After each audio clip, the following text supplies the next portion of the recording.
Hey, what is going on YouTube? It is Brett James back again with another video, and today I'm going to be talking about my seeding predictions in the bubble in the Eastern Conference. The next video that'll be coming out will be for the Western Conference, and let's just get started right into the video, you guys. Coming in at number 8, I've got the Orlando Magic. I want to say quick prayers up to Jonathan Isaac for that nasty ACL injury that he suffered. That is a huge blow to him because he was having a great season this year and he was playing pretty well in the bubble as well. Aaron Gordon went out with a hamstring injury as well versus the Toronto Raptors, and honestly it doesn't really matter if Orlando or Brooklyn was to make the 8th seed. Both teams are going to lose to Milwaukee, no ifs, ands, or buts about it. Let's move on to number 7. I've got the Brooklyn Nets. Now the Brooklyn Nets, yes, they were decimated with injuries and players sitting out in the bubble as well, but same situation as I would put with the Orlando Magic. Both teams were going to lose no matter who is the 8th seed, and honestly whoever the 7th seed is too. They're not going to beat the Toronto Raptors. The Toronto Raptors have played absolutely fantastic in this bubble. The Brooklyn Nets have absolutely nobody that anybody cares about right now playing outside of maybe Jamal Crawford, and that is about it. Let's get it going on to number 6. I've got the Philadelphia 76ers. Probably the most disappointing team this NBA season as a whole, and even throughout the bubble they've had their ups and downs. They've played well, they haven't played well. They were one of the best home teams in the regular season, but that clearly wasn't the case on the road. They were one of the absolute worst teams on the road, and now in the bubble, like I said, they've had their ups and downs. Ben Simmons is leaving the bubble with an ACL injury. Joel Embiid is still the second best player in the Eastern Conference in my opinion.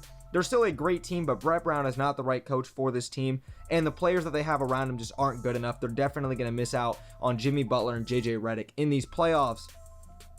Coming in at number 5, I've got the Indiana Pacers.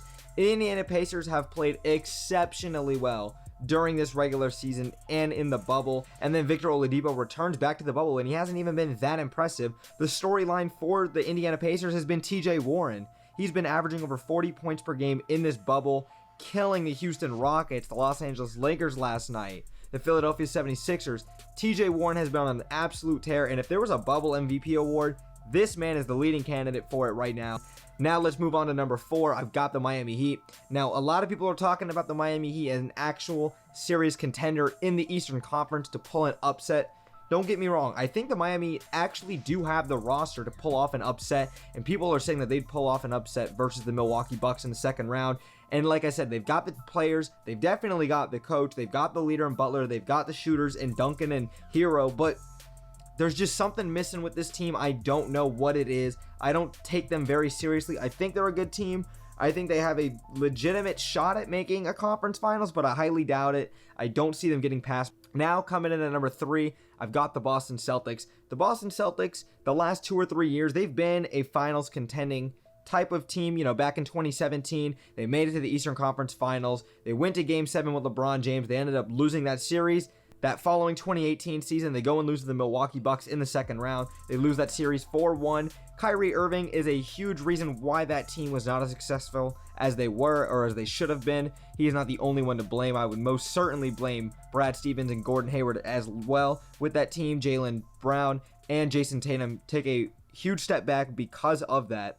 Daniel Tice, Enes Kanter, I just don't trust those guys in the middle with the loss of Al Horford to actually clog up once you're going to have to play guys like Marc Gasol, Serge Ibaka, Giannis Antetokounmpo, Brook Lopez, Bam Adebayo, and a handful of other great big men in the Eastern Conference as well. That's why I've got the Boston Celtics at number 3, and just honestly, they're a streaky team. They're either super hot or they're super cold. They're never consistent, and that really just depends. I don't see the Boston Celtics going very far. The Toronto Raptors as well. The Toronto Raptors, Nick Nurse should be the coach of the year, no ifs, ands, or buts about it. Everyone thought this team was going to take a huge step back, including myself, because of the loss of Kawhi Leonard, the best basketball player in the world right now, and they've proven everybody wrong. They went and had a huge statement game as well versus the Los Angeles Lakers. I know that they just lost their first game in the bubble to the Boston Celtics. That's props to the Celtics. That sucks for the Raptors, but I have no doubt in my mind that they are going to be right there in the Eastern Conference Finals with the Milwaukee Bucks. And even though the Bucks have kind of slipped up a little bit in the bubble, I'm not going to lie, and especially losing those games to Houston and Dallas now, it's a little bit eye-popping, but I don't think this isn't much to worry about at all. They still clinched the number 1 seed, and even though that doesn't mean much in the bubble, the Milwaukee Bucks still have the Defensive Player of the Year and the MVP on their team. Giannis is going to have to prove to us that he can actually lead a team to the finals, and I think that this is the year that they go and do it. I think that they can beat Toronto without Kawhi Leonard.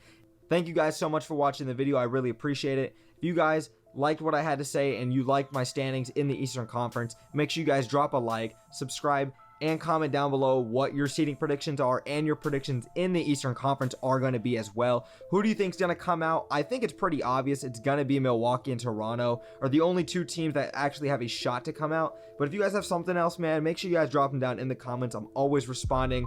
My next video is going to be the Western Conference predictions as well. Thank you guys for watching the video, and I'm out, boys. Peace!